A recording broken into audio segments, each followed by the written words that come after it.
සංවර්ධනමය ජීවිතය. අයිබෝන් සුබම සුබ දවසක් කවි. සුබ දවසක් සුබ දසනක් දිනු.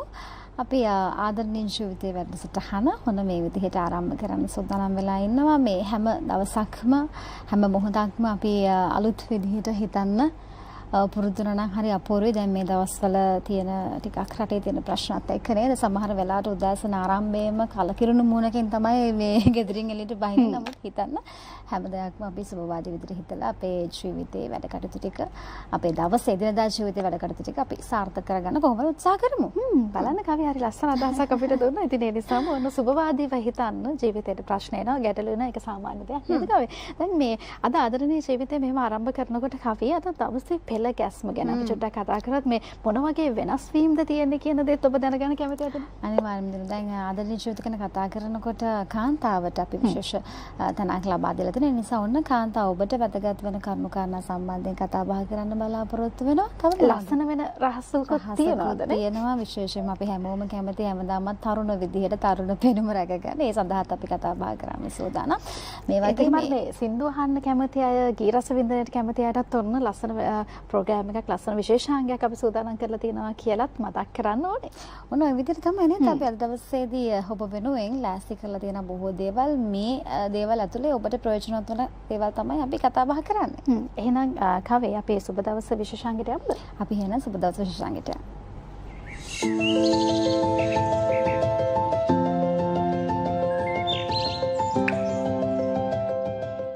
අපි කියවනේ අර කාන්තාවන්ට විශේෂයි කියලා අපි හැමදාම කාන්තාව ගැන විශේෂයෙන් කතා කරනවා. මොකද මේ ගෙදර මේ වෙලාවේ කාර්යබහුල වෙලා ඉන්න කාන්තාවන් ආදරණීය ජීවිතයත් එක්ක එකතු වෙලා ඉන්න කාන්තාවන්. හැබැයි අපි අමතක කරන්නේ නැහැ අපේ කුඩා දරුවන්. එතකොට වැඩිහිටියන් මේ හැමෝම එකතු කරගෙන තමයි ආදරණීය ජීවිතේ මේ විදිහට ඉස්සරහට යන්නේ. මේ සුබ දවස විශේෂාංගයෙන් අද අපි කතා කරන්න හිතුවේ දන්න ඒ කාන්තාව ගැන. මේ පුංචි කතාවක් තියෙනවා මේ කවි. අර මේ කාන්තාවකට සාමාන්‍යයෙන් මේ අරුංගල් කියන්නේ කරාඹු කියන්නේ ඒවා දානවනේ අපි ලස්සන වෙන කාන්තාවකට අරුංගල් ජෝඩුවක් ඇයව සුන්දරත්වයට පත් කරනවා වගේම හැබැයි මේ පුංචි බිලින්දියකට නම් මේක හරි වේදනාවක් නේ චුටි කාලේ ඉඳන්ම. හැබැයි කාන්තාව කියලා කියන්නේ අර පුංචි කාලේ ඉඳන් වැඩි වියට පැමිණෙලා මරණය දක්වාම කාල සීමාව තුළ දරා ගැනීම සමුදායක ශක්තියින් සමුදායක එකතුවක්. ඒ නිසා අපි කාන්තාව පිළිබඳව විශේෂයෙන් කතා කරනවා. අපි මොනවද අද කාන්තාව ගැන විශේෂයෙන් කතා කරන්න හිතුවේ? ඔව් ඇත්තටම දැන් අර කිව්වත් වගේ කාන්තාව කියන කෙනා භූමිකා රසක් මේ වෙනකොට කරන කෙනෙක්. ඉස්සර නම් අපි ගොඩක් වෙලාවට කාන්තාව දකින්නේ මේ ගෙදර ඉන්න. නමුත් අද වෙනකොට අය තුලින් බොහෝ දේවල් කරන නිසා අපි හිතුවා ඒ ගැන කතා කරන්න. කවුද ඉන්නේ අපිත් එක්ක අද කතා කරන්න? අපිත් එක්ක අද එකතු වෙන බොහොම ආදරෙන් ශ්‍රී ලංකා විවෘත විශ්වවිද්‍යාලයේ සමාජ අධ්‍යයන අංශයේ මහාචාර්ය මදුභාෂිනී හේවගේ මහත්මිය. අයිබෝන් සුබදැසන. අපි අද කාන්තාව පිළිබඳව කතා බහ කරන නිසා අර කිව්වත් වගේ කාන්තාව කියන කෙනා භූමිකාවන් රසක් නියෝජනය කරනවා අද වෙනකොට. ඇය නැති තැනක් නැති තරම්. හැම තැනකම වගේ කාන්තාව ඉන්නවා. මට දැනෙන විදිහට කාන්තාව ගැන අර්ථ දැක්වේ. ඇත්තටම කාන්තාව කියන කෙනා කොයි වගේ කෙනෙක්ද ඔබතුමියගේ අර්ථ දැක්වීම අනුව? ඔව් කාන්තාව පිළිබඳ මගේ අර්ථ දැක්වීමක් තියෙනවා වගේම අපි ටිකක් බලමු බුදුදහම තුළ වෙන්න පුළුවන් ආගම්වල එහෙම නැත්නම් සාහිත්‍ය තුළ එහෙම නැත්නම් ජාත්‍යන්තර සංවිධාන විසින් කොහොමද කාන්තාව අර්ථකථනය කරලා තියෙන්නේ නිර්වචනය කරලා තියෙන්නේ කියලා. කාන්තාවක් කියලා අපි සාමාන්‍යයෙන් කිව්වහම ඔක්ස්ෆර්ඩ් ඩික්ෂනරි එකෙන් නම් කියන්නේ කායික විදිහට ලිංගික වශයෙන් කාන්තාවක් විදිහට අඳුර ගන්න පුළුවන් ඕනම කෙනෙක් කාන්තාවක් විදිහට අඳුර ගන්නට පුළුවන් කියලා. ඊට එහාට ගිහිල්ලා අද වෙනකොට අය අර්ථකථනය කරන විදිය, නිර්වචනය කරන විදිය යම් විදිහකට වෙනස් වෙලා තියෙනවා.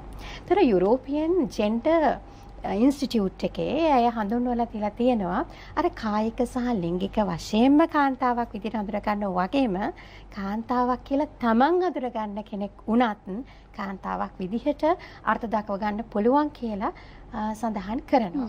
දැන් අපි ගත්තොත් එක්සත් ජාතීන් ගත්තත් එක්සත් ජාතීන්ගේ සංවර්ධන වැඩසටහන ගත්තත් මේ හැම එකෙම කියන්නේ කාන්තාව සවිඵල ගැනීම ඉතාම වැදගත් වෙනවා කියලා. අපි කාන්තා දිනය සමරපු මාසයකනේ ඉන්නේ. ඒ දවස් පහ වුණත් කාන්තාවන් පිළිබඳව කතා කරන්න, කාන්තාවන් සවිඵල ගන්නවන්න මම හිතන්නේ අවුරුද්දේ හැමදාමත් කතා කරත් මදි තරමටම කාන්තාව විවිධ අභියෝගයන්ට ලක් වෙනවා. ඒ වගේම කාන්තාව සවිඵල ගැනීම ඉතාම වැදගත් වෙනවා. මෙවර කාන්තා දින තේමාව වුණේ rights, justice, actions for women including girls. කාන්තාවගේ අයිතිවාසිකම් මොහොත යුක්තිය ඉටුවීම ඒ වෙනුවෙන් ක්‍රියාමාර්ග ගැනීම තමයි සාමාන්‍යයෙන් මේ අර්ථ දැක්වීම හරහා අපිට අර්ථ දැක ගන්න පුළුවන් කාන්තාව සවිබල ගන්නන්නට මේ අවුරුද්දෙත් මම හිතන්නේ මේ අවුරුද්දට සීමා නොවි හැමදාමත් කාන්තාව සවිබල ගැනීම ඊටම වැදගත් වෙනවා. අපි බලමු සාහිත්‍ය තුල ආගම් තුල කොහොමද කාන්තාව නිර්වචනය වෙන්නට කියලා. දැන් විශේෂයෙන්ම ගත්තොත් එහෙම අපි දන්නවා බුදුදහම තුල කාන්තාවට නිසි තැනක් ලැබිලා තියෙනවා. ඒ කාන්තාවට අවශ්‍ය ගෞරවනීය භාවය, ඒ වගේම පූජනීය භාවය බුදුදහම තුල ලැබෙන්නේ විශේෂයෙන්ම අපි භාරතයේ තිබුණු අර බමුණු මතත් එක්කම කාන්තාව හැඳිමිටේ නුවණක් තියෙන. එහෙම නැත්නම් අර අපි කියමු සති පූජාව කරපු දැන් ස්වාමි පුරුෂයා මිය ගියොත් ඒ දර සෑයටම කාන්තාව පනින්න ඕන. එහෙම නැත්නම් මුළු ජීවිත කාලය පුරාම හරිම දුක්ඛිත ජීවිතයක් තමයි කාන්තාව ගත කරන්නට ඕන. නමුත් ඒ තත්වයෙන් මුදවලා කාන්තාවට සමාජීය වශයෙන් ගෞරවනීය භාවයක් ඇයට සමාජයේ නිසිතනක් ලබා දෙන්නට බුදුදහම තුළ කටයුතු වුණා. කටයුතු යෙදුණා. එතකොට දැන් අපි ගත්තොත් තේරි ගාථාවල උදාන වාක්‍ය තියෙන විවිධ තෙරණියන් වහන්සේලා කියපු අපි ගත්තොත් එහෙම පටාචාරා, කිසాగෞතමී, අම්බපාලි තෙරණියන් වහන්සේලා. ඒ වගේම තමයි අපි සාහිත්‍ය දිහා බැලුවොත් එහෙම සාහිත්‍ය තුල කාන්තාව අර්ථකථනය කරන විදිහ විවිධාකාරයිනේ. අපි කාන්තාව අර්ථකථනය කිරීම සාහිත්‍ය තුල ගත්තාම අපේ මනස නිතරම දීවල යන සීගිරි නලනාවන්ටනේ. සමහර අය කිව්වත් මේක අර්ථ දැක්කුවත් මේ විචුලතා මේගලතා මේ නියෝජනය වෙනවා කියලා කාන්තාව කියලා කියන්නේ ශෘංගාරය සුන්දරත්වය නිරූපණය වෙනවා කියලා සාහිත්‍ය පවා සඳහන් වෙනවා. ඊට අමතරව අපි පූජාවලිය වගේ ගත්තොත් මහා ප්‍රජාපති ගෞතමියගේ මාතෘත්වය ඒ වගේම අපි ගත්තොත් යශෝදරාවගේ පතිවත පිළිබඳව හරි පූජනීය විදියට ගෞරවනීය විදියට සාකච්ඡා වෙනවා. ඒ වගේම තමයි අර අපි කියනවනේ කාන්තාව හරි සුන්දරයි සිව්මැලි කියලා. ඉතින් ඒ සුන්දරත්වය ඔප්නංවන විදිහට සැලෙන සංදේශයේ තොටගමුවේ රාහුල හාමුදුරුවෝ ඒ කාන්තාව වර්ණනය දෙනවා සිසිවන වන ඉඟසුකගත හැකි මිටින කියලා. ඉතින් මම හිතන්නේ විවිධ විදිහට විවිධ ආගම්වල වෙන්න පුළුවන් සාහිත්‍ය වෙන්න පුළුවන් විවිධ ජාත්‍යන්තර වශයෙන් දේශීය වශයෙන් වෙන්න පුළුවන් කාන්තාව මේ විදිහට අර්ථ දැක්වෙනකොට අපි කාන්තාව හඳුර ගන්න ඕන විශේෂයෙන්ම වත්මන් කාන්තාව ඇය පවුලේ අතර ලොකු පවුල තුල ලොකු භූමිකාවක් ඉටු කරනවා. මවක් විදිහට බිරිඳක් විදිහට සොහොයුරියක් විදිහට ඒ වගේම දියණියක් විදිහට මේ භූමිකාවෙන් හැරුණකොට කාන්තාවට සමාජයේ ලොකු භූමිකාවක් තියෙනවා. ඒකේ වෘත්තීය ජීවිතය ඇතුළේ වෙන්නට පුළුවන්. ඒ ආර්ථික විදිහට, ඒ වගේම සමාජීය විදිහට, සංස්කෘතික විදිහට, වෘත්තීය විදිහට මේ විවිධ අංශ වලින් අද වෙනකොට සයිපල ගැන වෙලා ඉන්න කාන්තාවටත් යම් යම් අභියෝග තියෙනවා. ඒ නිසා මම හිතනවා අද අපි කතා කරන්නේ කාලීන වශයෙන් වැදගත් මාතෘකාවක් කියලා. හරි ලස්සනට මේ එතුමිය අර අතීතයට ගිහිල්ලා වර්තමානයට එනවා. අපි කතා කරනකොට අර පටාචාරාව ගැන, කිසాగෞතමිය ගැන, යශෝදරාව ගැන, මහා ප්‍රජාපති ගෞතමිය ගැන මෙහෙම කතා කරනකොට අපි කාන්තාවන්ගේ අර කියවුවා වගේ අභියෝග ගැන කතා කරනවා. ඒ නිසාම තමයි වුණ අපට අමතක නොවන චරිත බවට පත් වෙලා තියෙන්නේ. මේ මොනවද වර්තමානයට ගලපනකොට කාන්තාවන්ට තියෙන අභියෝග කියලා ඔබතුමිය හිතන්නේ? ඔව් දැන් වර්තමාන කාන්තාව ගත්තාම අර මං කලින් කිව්වා වගේ පවුල තුල සමාජය තුළ ඇයට භූමිකාවක් තියෙනවා. ඒ භූමිකාව තුළ විශාල වගකීමක් කාර්යභාරයක් ඇයට ඉටු කරන්න සිද්ධ වෙලා තියෙනවා.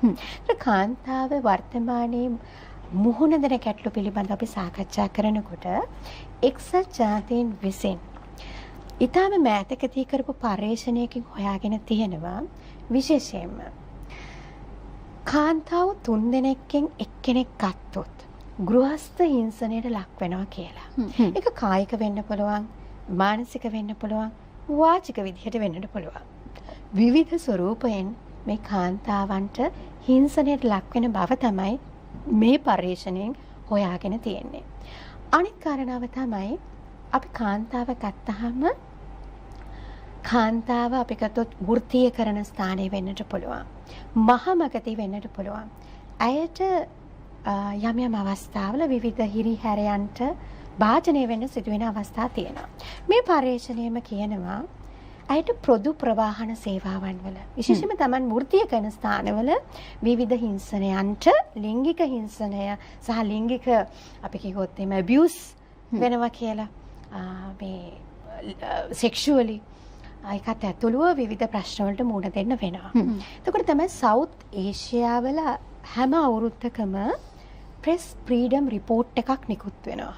මේක සඳහන් වෙනවා අපි කතා කරමු මාධ්‍ය නියැලෙන කාන්තාවන් පිළිබඳවත් මේ වැඩිපුර අවධානය යොමු කරලා තියෙනවා මාධ්‍ය නිදහස පිළිබඳව ඒ වගේම කාන්තාවන් ඒ වගේම මාධ්‍ය නිරතලා ඉන්න කාන්තාවන් මුහුණ දෙන ගැටලු දැන් ගත්තොත් එimhe අපේ සමාජයේ ආකල්පමය වශයෙන් තියෙනවනේ කාන්තාව සුන්දරයි සුමටයි වගේම හරි ශිෂ්ට වෙන්නට ඕන ඇයට සීමාවක් තියෙනවා මොකද ඇය හැදෙන්නේ අර ගස් නගින්න එපා දුවන්න එපා හයියෙන් බයිසිකල් පදින්න එපා කාන්තාව හදන විදිහක් තියෙනවනේ නේද අර රාමුවක් ඇතුලේ කොටු කරලා තමයි කාන්තාව හදන්නේ එතකොට මේ කියන රිපෝට් වලත් ඇත්තටම මේ වාර්තාවලත් සඳහන් වෙනවා දැන් මාධ්‍ය වගේ ශාස්ත්‍රික සමහර කලාවට වෙන්නට පුළුවන් කාන්තාවන් යොමු වෙනකොට පවුලෙන් ලැබෙන සහයෝගය අඩු වෙන්නට පුළුවන් අවම තත්ත්වයක පවතින්නට අපි අර කතාවල අම්මා තාත්තා කැමති උනේ නෑ මුලදී කියලා තමයි කතාව පටන් ගන්නෙ. ඔව් හැම කෙනාගේම කතාවක් ඇතුලේ එහෙම තියෙනවා. අම්මා තාත්තා විතරක් නෙමෙයි සමහරට විවාහ වුණාට පස්සේ ස්වාමි පුරුෂයා කියන්නේ දැන් ඔයා දැන් රස්සාව කරා ඇති ඔයාට ගෙදර නවතින්න පුළුවන් දරුවෝ ටික බලාගෙන ගෙදර වැඩ ටික කරගෙන ඉන්නට කියලා. අපි දකිනවා සමහර කාන්තාවෝ එතනින් එහාට ගිහිල්ලා තමන්ගේ වෘත්තීය ජීවිතය ඇතුලේ සමාජීය ජීවිතය ඇතුලේ සන්නද්ධ වෙලා ඉන්නවා. දැන් ඒ වගේ කාන්තාවෝ තමයි ඇත්තටම මේ සමාජයට වැඩදායී ලෙස කටයුතු කරන්නට පුළුවන්. මම කියන්නේ නැහැ පවුලේ ඇතුලේ කාන්තාව බිරිඳක් විදියට, මවක් විදියට, සොහොයුරියක් විදියට, දියණියක් විදියට මේ කරන භූමිකා මේ නොවැදගත් කියලා නෙමෙයි මම කියන්නේ. තාම වැදගත් වෙනවා. මොකද මවකගේ භූමිකාව, බිරිඳකගේ භූමිකාව විශේෂයෙන්ම පවුලක සාර්ථකත්වයට පදනම් වෙනවා. ඒ භූමිකාව ඉටු කරන අතරෙම ඇයගේ දක්ෂතා කුසලතා හඳුනාගෙන ඇයට ඉස්සරහට එන්නට අත දෙන අම්මා තාත්තා වගේම ස්වාමි පුරුෂවරුත් ඉන්න නිසා තමයි බොහෝ කාන්තාවෝ අද සමාජයේ විවිධ තලවල බැබලෙන්නේ තමන්ගේ දක්ෂතා හැකියාවනුත් එක්ක. අනිත් කාරණාව තමයි ප්‍රධාන වශයෙන්ම දැන් අපි ජීවත් වෙන්නේ මේ වත්මන් සමාජයේ ඩිජිටල් ලෝකයකනේ තොරතුරු සමාජයක. අපි දකිනවා සමාජ මාධ්‍ය තුල විශේෂයෙන් මේ මාර්ගගත වේදිකාවල කාන්තාවන්ට විවිධ ආකාරයෙන් හිරිහැර සිද්ධ වෙනවා. කියන්නේ සෝෂල් මීඩියා වල කාන්තාව වැඩිපුර ඇබියුස් වෙන අවස්ථා අපි දකිනවා. විවේචනයට ලක් වෙනවා. ඔව්. දැන් දේශපාලනයේ දෙන කාන්තාව විතරක් නෙමෙයි. කලාවේ මාධ්‍යයේ ඉන්න කාන්තාව විතරක් නෙමෙයි. ඕනම වෘත්තියක නියැලෙන සමහර වෙලාවට සමාජ මාධ්‍ය තුල අර මාධ්‍ය පෞරුෂයන් විදිහට ගොඩනගාගෙන ඉන්න චරිතවලට පවා ඒ විතරක්ම නෙමෙයි. සාමාන්‍ය කාන්තාවන්ට පවා විවිධ කිරිහැරයන්ට ලක් වෙන්නට සිද්ධ වෙනවා විවේචනයන්ට ලක් වෙන්නට සිද්ධ වෙනවා මේ මාර්ගගත වේදිකාවල විශේෂයෙන්ම සමාජ මාධ්‍යත් අන්තර්ගතව. ඉතින් මේ වගේ විවිධ ගැටලු වලට ඇයට මුහුණ දෙනවා. අනිත් කතාව තමයි අපි අවධානය යොමු කරොත් එහෙම දැන් මේ කාන්තාව ගැන කතා කරනකොට අපි කියවනේ මුලනුත් නිර්වචනය කරනකොට ගර්ල්ස්ලා ගැහැණු ළමයි, ගර්ල් චයිල්ඩ්. එතකොට මේ කැටගරිත් මේ අයිතියට මේ වර්ගයට මේ කාන්තාවන් පිළිබඳව අපි කතා කරනකොට විශේෂයෙන්ම අපි අවධානය යොමු කරනවා. ඒත් අපි කාන්තාව පිළිබඳව ගත්තාම අපි කියනවා අර men's poverty, period poverty කියලා අපි හඳුන්වනවා. එතකොට විශේෂයෙන්ම ලංකාවේ ගත්තොත් එහෙම විශේෂයෙන්ම පාසල් වයසේ ඉන්න දරුවෝ සමන්ගේ දරිද්‍රතාවය නිසාම සමහරලාට මේ වගේ දවස් වලට උන්ට අඳින්න පෑඩ් එකක් නැති වෙන්නට පුළුවන්. කාන්තාවක් ඇතරම කායික වගේම මානසික විදිහට සෞඛ්‍ය සම්පන්නට වෙන්නට ඕන. ඉතින් ඒ වගේ ගැටලු තියෙනවා. අනිත් කතාව තමයි මම කැමති දැන් මේ මම ඊටාම කැමති අවධාරණය කරන්නට කාන්තාව කොච්චරනම් සමහර අවස්ථාවල ගෘහස්ත හිංසනයට ලක් වෙනවද කියලා එක උදාහරණයක් අරගෙන කියන්න. මොකද කලා නිර්මාණ වලින් ප්‍රතිනිර්මාණය වෙන්නේ සමාජ යථාර්ථයනේ. මම මේ ළඟදී මලයාලි චිත්‍රපටයක් නරඹුවා The Great Indian Kitchen කියලා. මට නම් මතක හැටියට ඒක තමයි නම. ඉතින් මේ චිත්‍රපටියේ එක්තරා කාන්තාවක් ඇය නර්තනයට හරිම දක්ෂයි. නමුත් විවාහ වුණාට පස්සේ මේ රැකියාවෙන් අයින් වෙලා ඇයට ගෘහය ඇතුලේ කොටු වෙන්නට සිද්ධ වෙනවා. ඇයට අර මං කිව්වනේ මාසික ඔසප් වීම සිදුවෙන අවස්ථාවේදී ඇයට කාමරයක හිර වෙන්නට සිද්ධ වෙනවා. මොකද මේ සංස්කෘතිය ඇතුලේ ඔවුන් සමහර ඔවුන්ගේ තියෙන සමාජික විශ්වාස නිසා තමයි එහෙම සිද්ධ වෙන්නේ. ඒ නිසා ඇයට ඊටාම දුෂ්කර ජීවිතයක් ගත කරන්නට සිද්ධ වෙනවා.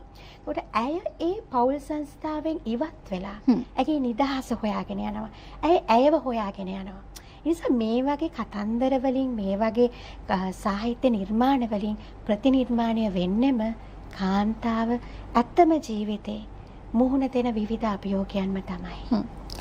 කාන්තාව කිව්වට පස්සේ මං හිතන්නේ ජීවිතේ අර අපි කියන ඉපදෙනකොටම අභියෝග රසක් එක තමයි ඇය ඉපදෙන්නේ මුහුණ දෙන්නේ කියන එක. මේක කාලෙන් කාලයට වෙනස් විදිහට අභියෝග ඇති වෙනවා. සමහරවිට පුංචි දරුවගේ කාලේ තිබෙන ප්‍රශ්න තරුණ වියට ආවට පස්සේ වෙනස් වෙනවා. ඊට පස්සේ ඇය විවාහ ජීවිතයට ආවට පස්සේ තව ප්‍රශ්න ගොඩකට මුහුණ දෙන්න වෙනවා.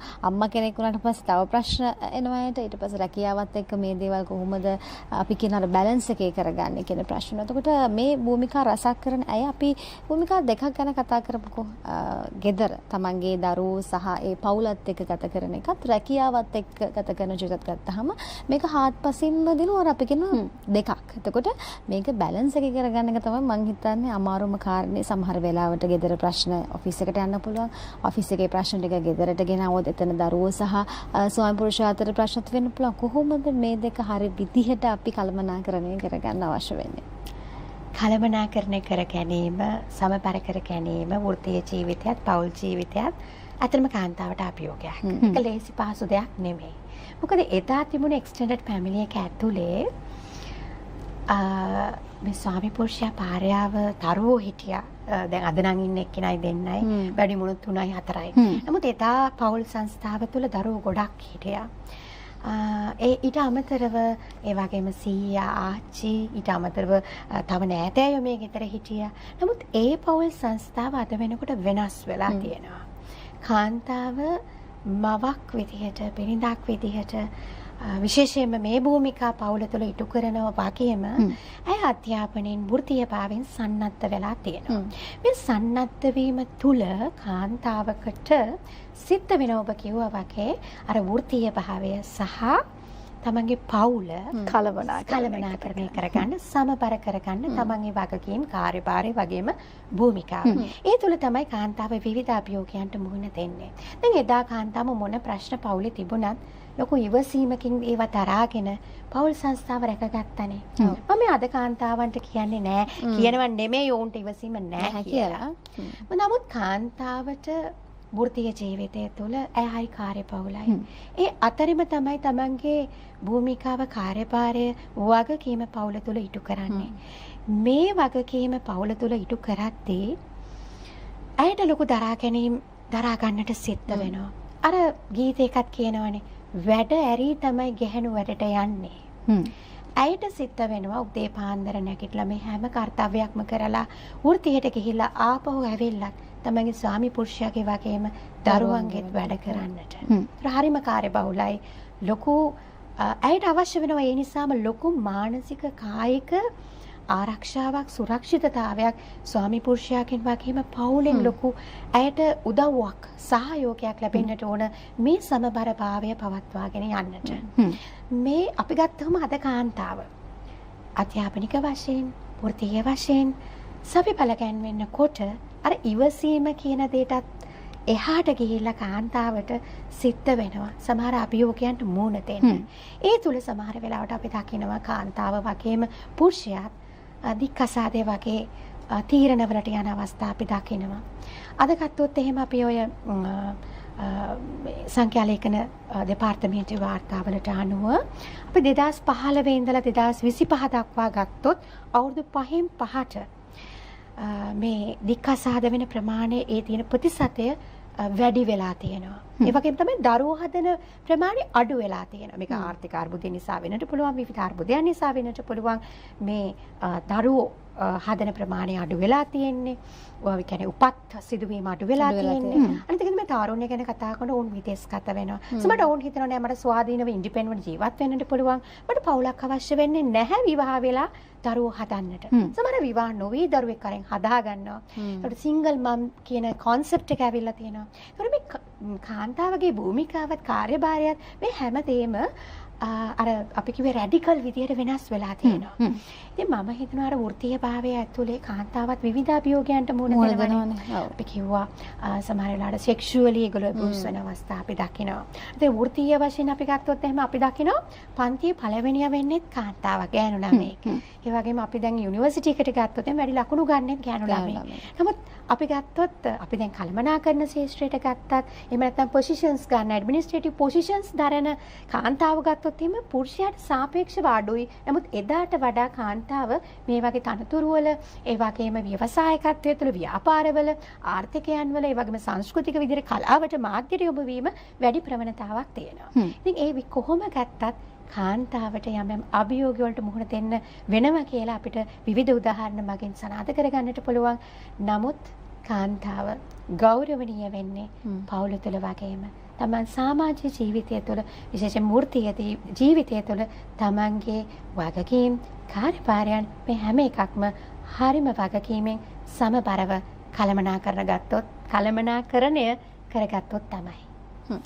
කාන්තාව ගැන අපි ඔහොම කතා කරනකොට මම හිතන්නේ මේ කවි කාලේ ගෙවුණ ගත වුණා තේරුන්නේ නැහැ. මොකද කාන්තාව ගැනනේ කතා කරන්නේ. තව ගොඩක් දේවල් කතා කරන්න තිබ්බනම් හොඳයි කියලා හිතා. ඉතින් අද දවසේදී කාන්තාව පිළිබඳව කතා කරන්න, කාන්තාවන්ගේ ශක්තියින් පිළිබඳව කතා කරන්න අපිත් එක්ක එකතු වුණු ශ්‍රී ලංකා විවෘත විශ්වවිද්‍යාලයේ සමාජ අධ්‍යයනාංශයේ මහාචාර්ය මදුභාෂිනී හේවගේ මහත්මියට ආයුබෝවන් කියලා සම්බන්ධ ආයමත් දවසක අපූර්ව කතා බහකට බොහොම ආදරෙන් එකතු වෙන්න කියලා ආරාධනා කරනවා. ආයුබෝවන්. Thank you.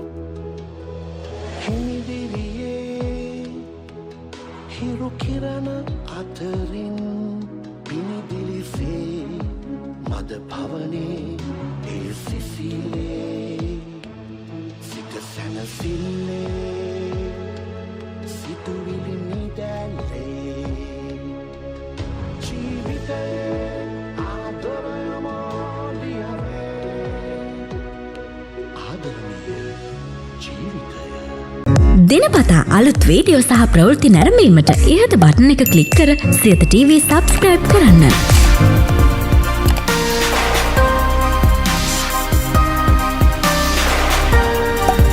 අලුත් වීඩියෝ ගැන මුලින්ම දැනගන්න මෙම සීනුව ක්ලික් කරන්න.